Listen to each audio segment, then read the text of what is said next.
합의금이 보탠다 이런 뭐 개념인데. 그렇죠. 네.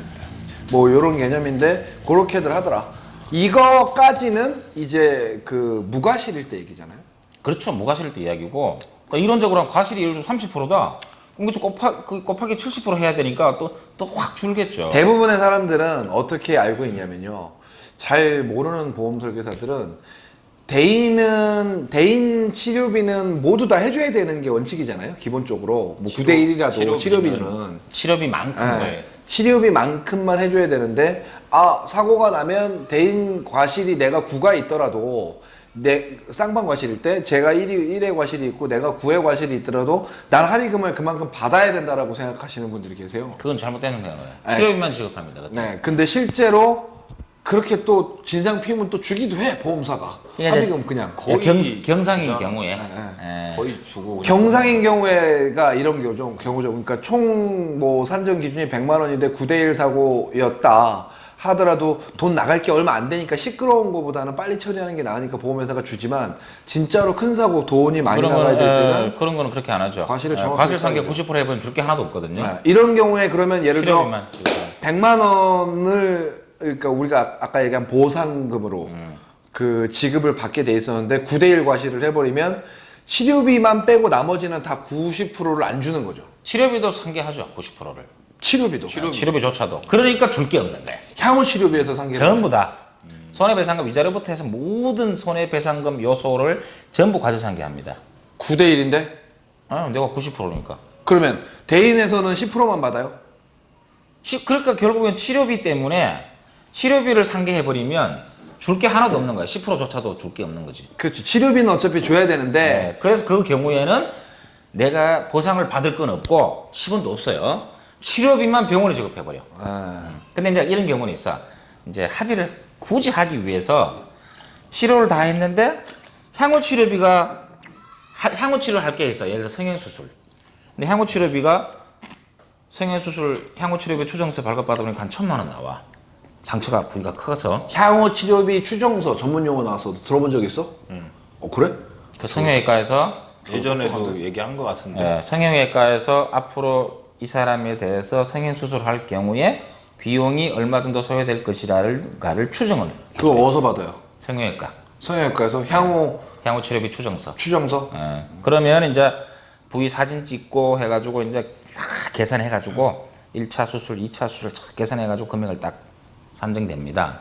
그게 예를 들어 1,000만 원 남았어. 그럼 그것도 어쨌든 치료비잖아. 그러면 원래 이제 과실이 90%라서 많아서 계산을 해보니까 줄 게 하나도 없는데 치료비는 다 주게 해놨으니까 우리 자별법상 약관상 그래서 그 경우에 이제 향후 치료비 명목으로 뭐 한 1,000만 원을 주고 합의할 수는 있죠. 피해자한테. 근데 그거는 합의금으로 주는 게 아니라 결국 치료비로 주는 거예요. 근데 잘 모르고 나 합의금 1,000만 원 받았어? 뭐 이런 사람들도 그렇지. 그렇게 말할 수 있지. 지가 돈 받은 거니까. 근데 결국 이걸 성형수술하면 남는 건 하나도 없잖아요. 그렇죠.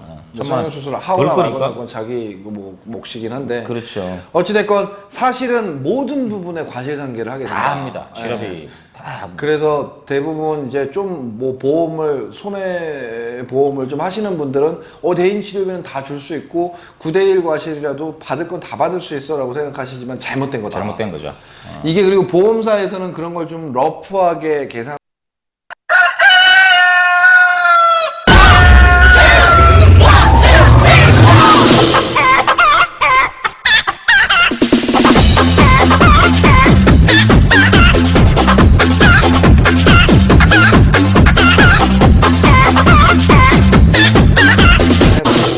그 주는 경우가 있지만 공제에 걸리면 공제는 짤없이 산정하더라. 뭐 이런 부분. 공개는 힘들죠. 공제가 오히려 감사가 더 심하다는 얘기를 들었어요. 정말 타이트하게 하더라고. 그러니까 아주 쉽게 얘기하면은 계산해 보니까 내가 90% 원래 과실 없어요. 과실 없는데 치료비가 1,000만 원 나와서 그리고 위자료 휴업 손해 뭐 계산하니까 1,000만 원이야. 그럼 치료비에서 90% 상계해야 되잖아요. 그럼 내 몫이 900만 원이잖아. 여기 1,000만 원에서 90% 상가하면 난 100만 원밖에 받을 게 없잖아요. 그럼 내가 오히려 800만 원을 토해내야 돼. 보험사에. 그 경우에 교통사고 피해자한테 토해내게 할 수는 없으니까 치료비만 주겠다는 거죠. 그런 개념이지. 치료비는 치료비대로 다 받고 여기는 나 10%를 그건 아니지. 예. 전체를 가지고 계산을 한 다음에 치료비보다 더 남는 게 있으면 주고 치료비보다 못하다 그런 치료비만 주는 거죠. 근데 이게 관례 어떻게 보면 관례로 바뀐 것 같아요. 그냥 1%든 내가 잘못이 있든 없든 간에 무조건 치료비 플러스 별도의 합의금. 그거는 잘못된 거예요. 거의가 그런 식으로. 돼 그리고 실제로 보험사가 그렇게 취급 안 합니다. 항우치료비가 아까처럼 항우치료비가 꼭 필요한 사람인 경우를 제외하고. 근데 방금 이제 옛날에는- 9대 1이 나오면은 그 내가 90% 잘못한 사람은요 대부분 땡깡 쓰는 사람들이 많아요. 병원에 네. 누워가지고. 네. 근데 이제는 대부분이 뭐, 그래요. 근데 이제는 큰 부상 아니면 병원에 못 누워 있으니까 퇴원시켜 버리니까. 그 누워 있어 봐야 그 사람은 요즘에 이제 점점 없어요. 손해 보험사가 점점 그걸 타이트하게 하고 있기 때문에 그렇죠. 누워 있어 봐야 병원비 주고 만다. 맞아요. 병원비 근데 그런 사람들은 보험사 직원들도 마음대로 하세요 그래 버려. 맞아요. 마음대로 해버려. 요즘엔 그런 분위기야. 요즘은 마음대로 알아서 하세요. 알아서 하세요 그래. 예전에는 병원에만 법대로 입원하면 하세요. 바로 전화 오고 달려왔는데 안 그래 지금은. 요즘은 안 가는 거 같아요. 치료 끝나시면 연락 주세요. 왜냐면 그래봐야 2주에 다 나가야 되니까. 지금은 자동차 보상과 직원들도 이제 뭐 소송하는 것도 안 무서워합니다. 소송하라고 그래요. 막 법대로 하세요 그래요. 법대로 하면 오히려 뭐 유리한 경우가 유리 많아요. 하나도 없는데. 보험사가 더 돈을 많이 주거든 보험보다. 그렇지. 많이 소송 걸면은 시간 낭비에 뭐 이것저것 실제로 비용 지금 낭비에. 최근에 보니까 판결금보다요 보험사 손해 보상금이 훨씬 많습니다. 그렇죠. 그러니까 사정하는 많아요. 방법이 다르지만 더 많아. 법원에서 하는 것보다 왜냐하면은 지금 법원 신체 감정이들이 이제 대학병원 전문의들인데 감정이 굉장히 짜요. 첫째 짜고 판사들은 거기서부터 더 깎아버려. 위자료를 깎아버려. 여기 다 깎아버려. 그리고 과실도요. 보험사 직원들이 산정하는 과실 비율보다 판사들이 산정하는 과실 비율이 훨씬 높습니다. 네가 과실이 없다고 할 수 없으므로 이만큼은 네. 네가 과실이야. 최소한 10%에서 20%는 더 높아요. 판사들이 평가하는 과실이. 그럼 그 과실은 오로지 판사 정권 상황이거든요. 항소 이유도 안 됩니다. 그러니까 판사가 내가 보기에 예전에는 이제 실례를 들어서 예전에는 이제 도로 왕복 8차선 무단횡단 사고 있잖아요. 예전에는 법원에서 야간 일을 하더라도 네. 한 40%? 많으면 50% 정도 이 과실 비율을 적용을 했거든요, 판사들이. 지금은요, 8차선 이제 도로에서 야간 무단횡단 하잖아요. 60, 70%까지 잡습니다. 70% 잡는 거 많아요. 비 오면 8대2, 뭐 9대1도 잡더라고요. 그러니까. 비 오면. 네, 지금까지 했던 얘기를 한번 정리해 보면 그 입원을 한다고 땡깡을 핀다고 뭐 무조건 나오는 건 아니다. 오늘 그 교육 내용, 지금까지 내용의 핵심적인 부분은 일용직 노임 단가가 약 85,000원이다. 여기에 0.85가 지급되는 비율이고 입원을 했을 경우 그 부분이 치료비에 산정이 된다. 아니지. 휴업손해. 휴업손해에 산정이 되고 그 위자료는 급수별로 정해져 있다. 법에. 정해져 있어. 네, 그런 부분.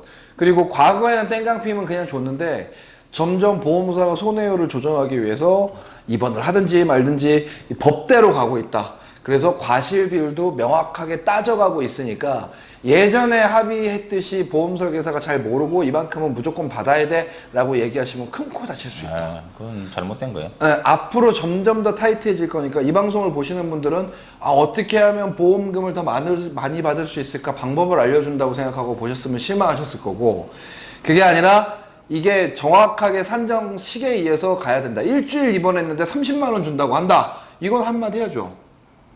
그거는 뭐 과실이 없다. 그거는 계산보다 적은 거니까. 그치. 그거는 그렇게 되면 얘기해야지. 야, 무슨 개소리야. 내가 하루 노임 단가가 2017년 상반기 1월 1일 일용 뭐야 이거. 일일 적용. 일용 임금 기준으로 85,000원이고 여기에 0.85를 곱하면 얼마인데 네가 제시한 금액은 어떻다. 이렇게 얘기해서 더 받는 건 충분히 가능하겠죠. 뭐 그렇긴 하겠지만. 근데 보험사 직원들이 지금 이런 근로자 약관 계산 금액보다 적게 제시하진 않아요. 적게 제시할 때도 많아요. 20만 원, 30만 원? 어우, 그거는 안 될 얘기인데. 그거는 말도 안 되는 소리인데. 그럴 때도 많아요. 몰라 이틀 입원했다? 그럼 30만 원 될 수 있어요. 이틀 입원하면 15만 원이죠. 네. 이틀 해봤자 얼마 돼? 85% 30만 안 되잖아.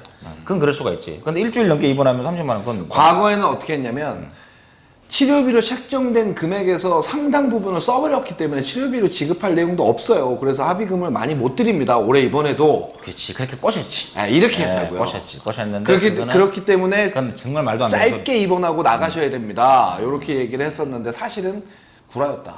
구라였지. 근데 지금은 그렇게 하는 보험사 직원들은 없는 것 같고 차라리 저는 이 경상 여추염자, 경추염자 환자들한테 너무 많이 퍼준다. 보험사 직원들이 계산해서 줘버려라. 어차피 2주 이상 입원도 안 시켜주는데 2주 입원하면은요 106만 원 정도 나와요. 과실 없는 경우에 2주 입원하면. 근데 2주 입원할 사람이 제가 볼 때 2주 입원하기 만만치 않습니다. 그렇죠. 2주 입원하기 힘들어요. 직장인들이 입원하기 2주 입원하기 힘들어. 근데 이제 입원한 김에 허리 진작 안 좋았었는데 그 손해사정사들이 부추기는 것도 있거든요. 여추염자 이런 걸 부추기는 사정사들 없어. 아니 입원하고 허리 안 좋아서 네. 이렇게 저기 MRI를 찍어봤더니 과거부터 있어왔었던 이제 디스크가 나온 거지. 디스크가 나왔고 그 디스크를 이제 그 기여도를 따져서 보험금을 더 받아주겠다 후유장애를. 그러니까 이렇게 해서 부추기는 손해사정사들도 많아요. 있겠죠. 있겠는데. 근데 반성하셔야 돼요 진짜. 있는데 이제 보험사에서 지금 이제 갈수록 지금도 이제 마찬가지인데 갈수록 이 추가만 탈출증을 장애로 인정을 안 합니다. 왜냐하면은 그 교통사고로 오는 게 아니거든. 아니라고 보는 거야. 근데 질병이다. 그래서 전문의들이 그래서 이거는 뭐 기여도가 10%다 20%다 써주면 뭐 상해 후유장애 뭐 4억 5억 가입돼 있는 사람들 뭐 1%만 잡아도 3%만 잡아도 그게 얼마야? 그 올해 가입돼 이제 많이 가입돼 있으면 그런데 그나마도 지금 뭐 한시장애로 해버리기 때문에 그 별로 없습니다. 그 준법 감신할 때 그 저기 막 그런 것 좀 찾아갖고 쳐내고 그러셨어야 되는데. 근데 이제 뭐 다들 뭐 제 얘기를 듣는 사람도 없고 다들 나름대로 사업가들이니까 다 틀려요. 100이면 100, 200이면 다 틀립니다. 손해사정사들도. 저희가 지금 이걸 하고 있는 건 뭐 야매로 뭐 돈을 더 받는 것도 좋겠지만 앞으로 분위기가 그렇게 흘러가니까 알고 대응하셔야 된다. 그렇죠. 보험사 입장에서 정말 줄 거는 정확하게 받고 안 받을 거는 땡깡 서서 받지 말자. 그런데 때로는 땡깡 서서 받더라도 이게 받아야 되는 건지 안 받아야 되는 건지 똥인지 된장인지는 보고 받자. 뭐 그런 의미인 거죠. 그렇죠. 네. 그리고 정확하게 계산해서 지급하자. 네. 속 편하게. 뭐 합의하겠다고 막 쫓아다니는 사람도 없어. 보살관 직원들. 하실래요 하고 안 한다면 말아버려. 옛날에는 그랬었는데. 네. 제 친구가 일반상의 의료비 이달 초에 사고가 났거든요. 네. 그래서 이제 자기 병원에 입원한다고 그래갖고 알았어 입원해 치료받고 얘기해 그랬더니 한 이틀 지나니까 저한테 전화가 왔어요. 야 왜 보험사에서 전화가 안 오냐? 야 원래 전화 안 해. 너 치료받고 전화해. 그래갖고 그러니까 한 4일 입원하고 그냥 합의 보고 나온 거야. 그러니까 입원할 이유가 없는 분이 입원을 한 거예요. 안 아픈 분이 입원한 거야. 안 다친 분이. 그러니까 이거 하면 그러니까 그런 사람들을 입원을 안 시키는 게 좋은데 걔네들도 입원 안 시킬 수는 없어. 먹고는 살아야 되지. 허리 아프다 그러면 아픈지 안 아픈지 의사도 몰라요. 검사를 해봐야 되지. 검사해도 몰라 염좌는. 아니 그러니까 일단은 아프다 하면은 어떤 뭔가 조치를 취해야 될 거 아니에요. 일단은 뭐 진료는 해야 되는 거니까. 일단은 뭐 2주는 나오니까 2주 입원할 마치 권리가 된 것처럼. 아니 예전에 예비군 훈련 가기 싫어갖고 저요. 교통사고 전날 났다고 그냥 병원 가갖고 정형외과 가갖고서는 저 어제 사고 났어요 그랬더니 2주 그냥 끊어주더라고. 뭐 엑스레이 찍어보더니 일자목이 있네요. 어우 많이 아프셨겠는데. 아주 옛날 이야기구만. 뭔 개소리를 하고 있어. 엑스레이 찍어보더니 일자목이래. 목은 S자로 이렇게 휘었어야 되는데 그 지금 충격이 심하셔갖고 일자목이니까 이건 치료를 좀 받으셔야 된다고. 저한테. 아주 옛날 얘기죠. 아주 옛날 얘기죠. 오히려 부추긴 거네. 지금은 말도 안 되는 소리가 돼버리지. 그랬었지. 아무튼 뭐 그 정도. 또 준비해 오신 내용 있으세요? 아니 오늘은 이제 일용 근로자 임금이 어떤 건지 네. 하고 이제 아까 말씀하신 그 이제 교통사고 나면 주로 이제 설계사님들한테 전화를 맨 먼저 하니까 네. 계약자들이 피해자들이 그러면 이제 그때 어떻게 상담을 해 줘야 되는지 네. 예, 그런 정도 그거 다 하신 거예요 지금? 다 합니다. 언제 하셨어요? 어떻게 상담하라고?